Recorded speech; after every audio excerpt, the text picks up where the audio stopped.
निर्वाचन आयोगले दियो स्वतन्त्रका चुनाव चिन्ह पुतलीदेखि घण्टा घरसम्म। निर्वाचन क्षेत्र फेर्नेमा उपल्ला नेता नै धेरै माहिर। चितवन 3 मा एमाले कांग्रेसका बागी उम्मेदवारलाई समर्थन गर्यो। ओलीद्वारा गृहमन्त्रीको राजीनामा माग, नागरिकतामा राजनीति नगर्न चेतावनी। सत्तारूढ गठबन्धनबाट नेपाली कांग्रेसले पायो 91 क्षेत्रमा भाग। कहाँ उम्मेदवार उठायो यसबारे जानकारी। E21 निर्वाचन क्षेत्रमा एकीकृत समाजवादीको उम्मेदवार कतिले गरे फिर्ता। 141 निर्वाचन क्षेत्रमा एमाले उठायो उम्मेदवार। अब्दुस बने 100 भन्दा कान्छा उम्मेदवार। ओलीको अहंकार र दम्भ बढी भयो भन्दै भड्किए एमालेका कार्यकर्ता। केपी ओली बने रुष्ट। नागरिकतामा धेरै राजनीति नगर्न ओलीको सरकारलाई चेतावनी। केपी ओली भन्छन् गैर आवासीय नेपालीलाई नागरिकता दिन विलम्बन गर्नु हुँदैन। भीम रावलको रणनीति नेकपा एमाले बस्ने, ओलीको उम्मेदवार हराउने। कैलाली 4 बाट 5 जनाको नाम फिर्ता। डडेलधुरामा देउबाले पैसा बाँड्न सुरु गरेको कडप मल्लको आरोप। माओवादी अध्यक्ष प्रचण्ड र समाजवादी अध्यक्ष बाबुराम भट्टराईको माया पिरती, कहिले चाटाचाट कहिले बाजाबाज। प्रचण्डसँग निर्वाचन आयोगले माग्यो स्पष्टीकरण। आचार संहिता उल्लङ्घन गरेको भन्दै निर्वाचन आयोग भयो प्रचण्डप्रति आक्रोश। चुनाव जित्न अर्को दलको चिन्ह। चितवन 3 मा एमाले छाडेपछि माओवादीमा नयाँ ट्विस्ट। डिजेल र पेट्रोलको मूल्य बढिसके गाडी भाडा बग्रियो। लामो दूरीको यातायात र छोटो दूरीको यातायात कति प्रतिशत बढ्यो यसबारे जानकारी।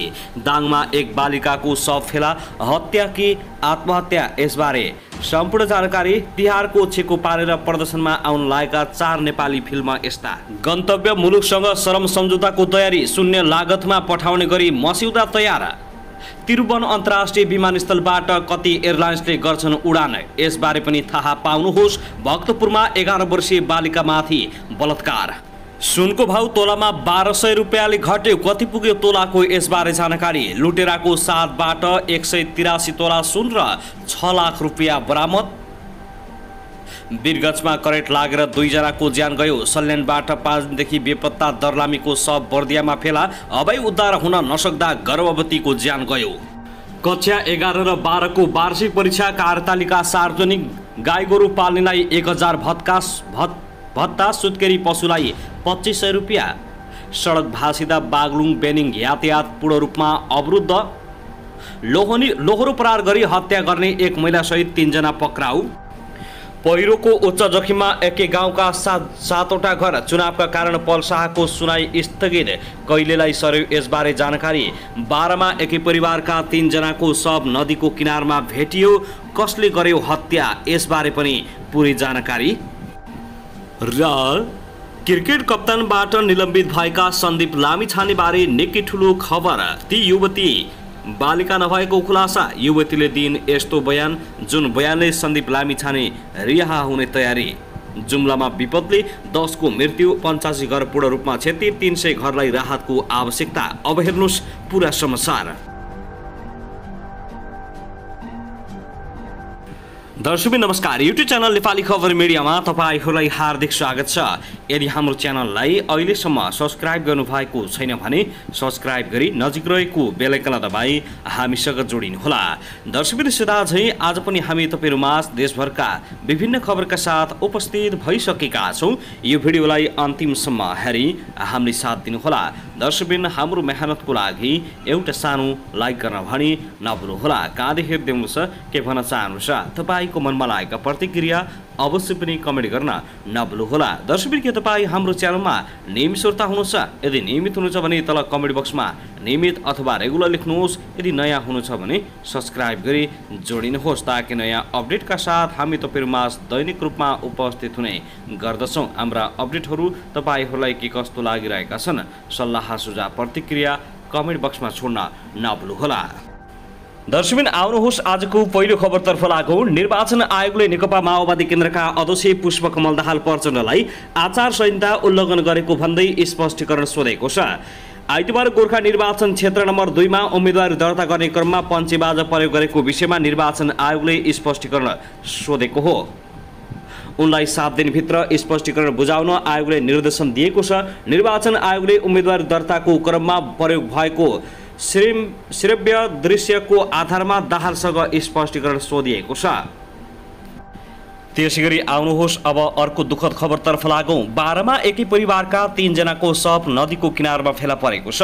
पर्सौनी गाउँपालिका 5 प्रष्टोका गाउँ नजिकैको ढोरा खोला किनारमा स्थानीय दिपेन्द्र चौधरीकी श्रीमती 25 वर्षीय सुजता उनकी 3 वर्षीय छोरी ताहिरा र अन्दाजी 16 महिनाको छोरा राजवीरको शव फेला परेको 12 का नायब उपरीक्षक डीएसपी राजेश थापाले जानकारी दिएका छन्। उनका अनुसार बुधबार दिउँसो 2:30 बजेको समयमा स्थानीयले खबर गरेपछि प्रहरी टोली घटनास्थलतर्फ लागेको छ। उनीहरूको मृत्युको कारण भने खुलेको छैन। यसैबीच 12 कलैया उपमहानगरपालिका 6 मदरसा टोल बस्ने 15 वर्षकी शबनम खातुनको करेन्ट लागेर मृत्यु भएको छ। आफ्नै घरमा पानी लगाउने क्रममा मोटरको तार सर्ट भई करेन्ट लागेर घाइते भएकी उनलाई उपचारका क्रममा प्रादेशिक अस्पताल कलैयामा मृत्यु भएको डीएसपी थापाले जानकारी दिएका छन्। दर्शकबिन त्यसैगरी आउनुहोस् अब अर्को खबरतर्फ लागौं। नाबालिग जबरजस्ती गरेको अभियोगमा तनहुँ कारागारमा रहेका अभिनेता पल शाह विरुद्धको सुनाई स्थगित भएको छ। मङ्सिर 4 गते हुन लागेको प्रतिनिधि सभा र प्रदेश सभा सदस्य चुनावको तयारीका लागि शाहको सुनाई स्थगित भएको तनहुँ अदालतका इजलास अधिकृतले जानकारी दिएका छन्। यसअघि शाहको सुनाई तेस्रो पटक स्थगित भएको छ। यसअघि बलात्कारको मुद्दामा सफाई पाइसकेका शाहलाई अदालतले बाल यौन दुर्व्यवहारको मुद्दामा 2.5 वर्ष र 25,000 जरिमाना सुनाएको थियो। बुधबार हुने भनिएको उनको सुनाई चुनावका कारण जिल्ला न्यायाधीश वक्ताको पत्रमा कारण फौजदारी तर्फका आजका सबै मुद्दाको सुनाई स्थगित भएको हो। नाबालिग बलात्कारको आरोप लागेका शाहले गत फागुन 15 गते तनहुँ जिल्ला प्रहरी कार्यालयमा गएर आत्मसमर्पण गरेका थिए। दर्शकबिन त्यसैगरी आउनुहोस् अब अर्को खबरतर्फ लागौं। नेकपा एमालेका अध्यक्ष केपी शर्मा ओलीले गृहमन्त्री बालकृष्ण खाँडको राजीनामा माग गरेका छन्। गैर आवासीय नेपाली सङ्घ 20औं स्थापना दिवसको अवसरमा आयोजित कार्यक्रमलाई सम्बोधन गर्दै अध्यक्ष ओलीले प्रतिवाद नगर्ने संस्थामाथि सरकारकै मन्त्रीबाट प्रहार हुनु लोकतन्त्र विरोधी भएको भन्दै प्रधानमन्त्रीले लोकतन्त्र रक्षाका लागि भए पनि गृहमन्त्रीको राजीनामा माग्नुपर्ने बताएका हुन्। उनले गैर आवासीय नेपाली सङ्घमा गएर राजनीति गरी राष्ट्रपतिमाथि अनैतिक आरोप लगाउनु गलत भएको बताएका छन्। अध्यक्ष ओलीले मञ्चको दुरुपयोग गरी गृहमन्त्रीले राष्ट्रपतिको सम्बन्धमा अनर्गल आरोप लगाएको बताएका छन्। राष्ट्रपति संस्था प्रतिवाद गर्ने संस्था नरहेको उल्लेख गर्दै ओलीले प्रतिवाद नगर्ने संस्थाको सन्दर्भमा सार्वजनिक टिप्पणी गर्नु गम्भीर गल्ती भएको उनको भनाइ छ। अध्यक्ष ओलीले नागरिकताको बारेमा धेरै राजनीति नगर्न चेतावनी दिएका छन्। उनले नागरिकता सम्बन्धी विषयमा डिबेट गर्न आफूसँग आउन सत्ता गठबन्धनलाई चुनौती समेत दिएका छन्। अध्यक्ष ओलीले एनआरएन जस्तो संस्थामा गएर राष्ट्रपतिमाथि प्रहार गर्नु असभ्यताको पराकाष्ठ भएको जिकिर गरेका छन्। अध्यक्ष ओलीले भोट बढाउनका लागि देशलाई दुर्गामी अहित हुने काम गर्न नमिल्ने ठकुवा गरेका छन्। उनले नेपाली नागरिकलाई नागरिकताको प्रमाणपत्र उपलब्ध गराइने प्रतिबद्धता जनाएका छन्। उनले गठबन्धन सरकारमा राज्यका विभिन्न अङ्गहरूले गल्ती गरेको आरोप लगाएका छन्। दर्शकबिन त्यसैगरी आउनुहोस् अब अर्को खबरतर्फ लागौं। नेकपा एमालेका अध्यक्ष केपी शर्मा ओलीले भीमरावलाई पाखा लगाउन झपट बोहरालाई टिकट दिएपछि नेकपा एमाले सुदूरपश्चिममा तीव्र असन्तुष्ट बढेको छ। आसन्न प्रतिनिधि सभा र प्रदेश सभा निर्वाचनमा नेकपा एमालेबाट टिकट नपाएकाहरू कतै बागी उठेका छन् भने कतै राजीनामा दिएका छन्। अछाम 1 मा जिल्ला हुँदै प्रदेश कमिटीबाट एकल सिफारिस भएका एमालेका पूर्व उपाध्यक्ष डा भीमरावको टिकट खोसेर एमालेले माओवादीबाट समाहित भएका झपट बोहरालाई टिकट दिँदा विद्रोह भएको छ। अछाम निर्वाचन क्षेत्र नम्बर 1 समन्वय कमिटी संयोजक प्रकाश शाह सहित 40 भन्दा बढी एमाले नेता कार्यकर्ताले जिम्मेवारीबाट राजीनामा दिएका छन्। आइतबार उम्मेदवारी दर्ता गर्न पुगेका झपट बोहरालाई कालो झण्डा देखाउँदै राहुल निकट कार्यकर्ता अछाममा एमाले अध्यक्ष केपी शर्मा ओली विरुद्ध नाराबाजीमा नि उत्रिएका थिए। राहुलसँगै टिकट नपाएपछि नेता घनश्याम भुषाल, प्रभु शाह, गंगा चौधरी, गंगाराम यादव र दारिकलाल चौधरी लगायतका नेताहरूले पार्टी परित्याग गरे। तर भीमरावले भने हालसम्म कुनै प्रतिक्रिया दिएका छैनन्। उनले आन्तरिक रूपमा भने चुनावसम्म एमालेमै रहेर ओलीले टिकट दिएका उम्मेदवारलाई पराजित गर्ने रणनीति अँगालेका छन्। उनले यही आशयमा सोमबार सामाजिक सञ्जाल ट्विटरमा पनि लेखेका छन्, मेरो नाम क्षेत्र जिल्ला प्रदेशबाट प्रतिनिधि सभा सदस्यको उम्मेदवारको रूपमा सर्वसम्मत एकल पठाइदा पनि त्यो केन्द्रबाट अन्यायपूर्ण किसिमले हटाइएको विषयमा मैले हालसम्म कुनै प्रतिक्रिया दिएको छैन। मलाई उम्मेदवार नबनाइए पनि ठिक छ भनेको भनी प्रचार गर्नु यो कुनियत हो। उचित समयमा बोल्नेछु। उनले निर्वाचनमा उठाएकालाई हराउने रणनीति बनाएका छन्। दर्शकबिन त्यसैगरी आउनुहोस् अब अर्को खबरतर्फ लागौँ। प्रहरीको हाकिम हुँ भन्दै व्यापारीसँग रकम माग्ने एकजना पक्राउ परेका छन्। विराटनगर 2 का रबिन घिमिरेलाई व्यापारीलाई धम्काएर रकम मागेको आरोपमा प्रहरीले मङ्गलबार पक्राउ गरेको हो। घिमिरेले विराटनगर 15 स्थित 1 नम्बर ढाटमा प्रहरीको हाकिम भन्दै रकम माग गर्ने गरेको गुनासो आएपछि पक्राउ गरेको मोरङ प्रहरीका प्रवक्ता नायब उपरीक्षक दीपक श्रेष्ठले जानकारी दिएका छन्। उनका अनुसार पक्राउ परेका घिमिरेलाई इलाका प्रहरी कार्यालय रानी मार्फत जिल्ला प्रशासन कार्यालय मोरङबाट अभद्र व्यवहारमा 5 दिनको म्याद थप गरी अनुसन्धान गरिरहेको छ। दर्शकबिन त्यसैगरी आउनुहोस् अब अर्को खबरतर्फ लागौँ। बाराको निजगढ नगरपालिका 2 का अध्यक्ष राजु भनिने राजन श्रेष्ठ विरुद्ध नाबालिकालाई बलात्कार गरेको जबरजस्ती गरेको उजुरी परेको छ। पीडितका तर्फबाट वडा अध्यक्ष श्रेष्ठ विरुद्ध मङ्गलबार इलाका प्रहरी कार्यालय निजगढमा जाहेरी परेको बाराका प्रहरी नायब उपरीक्षक राजेश थापाले जानकारी दिएका छन्। विजयदशमीको दिन श्रेष्ठले 14 वर्षीय बालिकालाई उनकै घरमा जबरजस्ती गरेको जाहेरीमा उल्लेख गरिएको छ। यससँगै प्रहरीले अनुसन्धान अगाडि बढाए पनि श्रेष्ठ भने पक्राउ परेका छैनन्। पक्राउ पूर्जी जारी भए लगतै उनलाई नियन्त्रणमा लिने प्रहरीले जनाएको छ। स्थानीय निर्वाचनमा श्रेष्ठ नेपाली काङ्ग्रेसबाट वडा अध्यक्षमा निर्वाचित भएका थिए। दर्शकबिन त्यसैगरी आउनुहोस् अब अर्को खबरतर्फ लागौँ। नेकपा एमाले स्थायी कमिटी सदस्य प्रभु शाहमाथि कारबाहीको तयारी थालेको छ। आसन्न प्रतिनिधि सभा सदस्य निर्वाचनका लागि नेकपा एमालेबाट टिकट लिएर अन्तिममा शाहले स्वतन्त्र उम्मेदवारी दर्ता गरेपछि कारबाहीको तयारी थालिएको एमालेका एक नेताले जानकारी दिएका छन्। उनका अनुसार शाहमाथि कारबाही गर्ने विषयमा पार्टी नेतृत्वभित्र छलफल चलिरहेको छ। गत आइतबार मनोनयन दर्ताको दिन अन्तिम समयमा शाहले रौतहट 3 बाट स्वतन्त्र उम्मेदवारी दर्ता गराएका थिए, तर उनले आफूले एमालेबाटै उम्मेदवारी दर्ता गर्ने बताएको अध्यक्ष केपी शर्मा ओलीको सार्वजनिक रूपमा जानकारी गराएका छन्।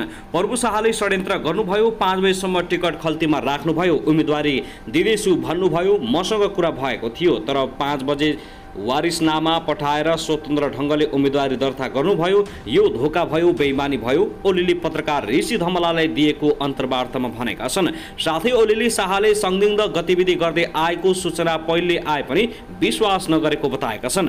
रौतहट मात्र नभएर मध्य प्रदेशमै एमाले खाली गराउने गरी शाहको गतिविधि भइरहेको सूचना सत्य रहेको उम्मेदवारी दर्ताले पुष्टि गरेको भन्दै ओलीले पनि उनीमाथि कारबाही गर्ने सङ्केत गरेका छन्। ओलीले शाहदयगत सार्वजनिक अभिव्यक्ति दिएपछि एमालेका उम्मेदवार नेताहरूले पनि धारणा सार्वजनिक गर्न थालेका छन्। एमाले प्रचार विभाग उपप्रमुख विष्णु रिजालले शाहलाई हरिया सर्पको संज्ञा दिँदै एक दिन डस्न सक्ने भएकाले ध्यान दिनुपर्ने बताएका छन्। चुनावका बेला अन्तिम घडीमा टिकट नपाएका कारण पार्टी नै छाड्नेहरूका बारेमा थप कुरा कुनै टिप्पणी गरिरहन आवश्यक छैन। सामाजिक सञ्जाल फेसबुकमा रिजालले लेखेका छन्, तर एउटा कुरामा हामी सबैले ध्यान दिनुपर्छ, प्रभु शाह जस्ता हरिया सर्पहरूले एक न एक दिन डस्छन्। आपराधिक विगत, अस्थिर चरित्र, चरम महत्व आकांक्षा, जातीय सङ्कीर्णता, संदिग्ध क्रियाकलाप र रिमोट कन्ट्रोलबाट चल्नुपर्ने बाध्यताका कारण प्रभु शाहले नेकपा एमालेलाई धोका दिए पनि मधेसमा नेकपा एमालेका पक्षमा आएको जनरहरलाई त्यसले रोक्न सक्दैन। दर्शकबिन त्यसैगरी आउनुहोस् अब अर्को खबरतर्फ लागौँ। सत्तारूढ गठबन्धनले आगामी प्रतिनिधि सभा तथा प्रदेशसभा निर्वाचनमा आधिकारिक उम्मेदवार बाहेक बागी उम्मेदवारी दिएकाहरूलाई उम्मेदवारी फिर्ता लिन निर्देशन दिएको छ। हिजो मङ्गलबार बालोटारमा बसेको सत्तारूढ गठबन्धनको बैठकपछि नेपाली काङ्ग्रेसका सभापति एवं प्रधानमन्त्री देउबा, नेकपा माओवादी केन्द्रका अध्यक्ष पुष्पकमल दाहाल प्रचण्ड, नेकपा एकीकृत समाजवादीका अध्यक्ष माधव कुमार नेपाल र राष्ट्रिय जनमोर्चाका अध्यक्ष चित्रबहादुर केसीले संयुक्त विज्ञप्ति जारी गर्दै बागी उम्मेदवारी फिर्ता लिन निर्देशन दिएका हुन्। आगामी मङ्सिर 4 गते हुने प्रतिनिधि सभा र प्रदेशसभा निर्वाचनमा गठबन्धनमा सहमति भए अनुसार नेपाली काङ्ग्रेस, नेकपा माओवादी केन्द्र, एकीकृत समाजवादी तथा राष्ट्रिय जनमोर्चा पार्टीका तर्फबाट प्रस्तुत उम्मेदवार विरुद्ध उम्मेदवारी प्रस्तुत गर्ने सदस्यहरूले समयभित्रै आफ्नो उम्मेदवारी फिर्ता गर्न निर्देशन दिएको छ, संयुक्त विज्ञप्तिमा उल्लेख गरिएको छ। साथै निर्वाचन आयोगद्वारा निर्धारित समय अवधिमा बुधबार दिउँसो 1 बजेसम्म बाँकी उम्मेदवारी फिर्ता नलिनेलाई पार्टीबाट निष्कासन गर्ने चेतावनी पनि गठबन्धनले दिएको छ। दर्शकबिन त्यसैगरी आउनुहोस् अब अर्को खबरतर्फ लागौँ। सरकारले नेपाली श्रमिकको मुख्य श्रम गन्तव्य मुलुकसँग नयाँ श्रम सम्झौता गर्ने पुरानो सम्झौता परिमार्जन गर्ने भएको छ। लामो समयदेखि परिमार्जन हुन नसकेको सम्झौता परिमार्जन गर्ने तयारी भएको श्रम रोजगार तथा सामाजिक सुरक्षा मन्त्रालयले जानकारी दिएको हो। युएई, मलेसिया, कतारसँग भएको श्रम सम्झौता परिमार्जन गर्ने साथै साउदी अरब र सेल्ससँग नयाँ श्रम सम्झौता गर्ने तयारी रहेको मन्त्रालयले जनाएको छ। नेपाली श्रमिक रोजगारीका लागि गइरहेको अवस्थामा सम्झौता नहुँदा समस्या भोग्दै आएका छन्, जसलाई मध्यनजर गर्दै नयाँ मुलुकमा सम्झौता गर्ने तथा पुराना मुलुकको सम्झौता परिमार्जन गर्न लागेको मन्त्रालयले जनाएको छ। सम्झौता भएका र नयाँ सम्झौता गर्ने सबै मुलुकका लागि शून्य लागतमा श्रमिक पठाउने विषयलाई प्राथमिकता दिने श्रम रोजगार तथा सामाजिक सुरक्षा मन्त्रालयका सहप्रवक्ता थानेश्वर भुसालले जानकारी दिएका छन्। त्यसका साथै पारिश्रमिक वृद्धि, अन्य सेवा सुविधा थप गरी मस्यौदा तयार पारिएको छ। यसअघि सम्झौता गरिएका र नयाँ सबै मुलुकसँग गरिने सम्झौतामा शून्य लागतलाई प्राथमिकतामा राखी नेपालले मस्यौदा तयार पारिएको मन्त्रालयले जनाएको छ। श्रम रोजगार तथा सामाजिक सुरक्षा मन्त्री शेरबहादुर कुँवरले आफ्नो प्रगति विवरण पेश गर्दा सो विषयलाई समेटेका थिए। दर्शकबिन त्यसैगरी आउनुहोस् अब अर्को खबरतर्फ लागौँ। 11 वर्षकी बालिका जबरजस्ती करडी गरेको आरोपमा प्रहरीले नुवाकोट, बेलकोट गढी नगरपालिका 13 घर भई काठमाडौँ बौद्ध बस्ने 35 वर्षका रामबहादुर सुनारलाई पक्राउ गरेको छ। सुनारले सोमबार राति सूर्यविनायक नगरपालिका 2 मा बालिकाको डेरामा पुगी जबरजस्ती करडी गरेका थिए। नुवाकोट घर भएकी बालिका आफ्ना अभिभावकसँग बालकोटमा डेरामा बस्दै आएको जिल्ला प्रहरी परिसर भक्तपुरका प्रहरी नायब उपरीक्षक राजु पाण्डेले जानकारी दिएका छन्। सुनारलाई प्रहरी विरुद्ध थिमीमा राखी अनुसन्धान सुरु गरिएको छ।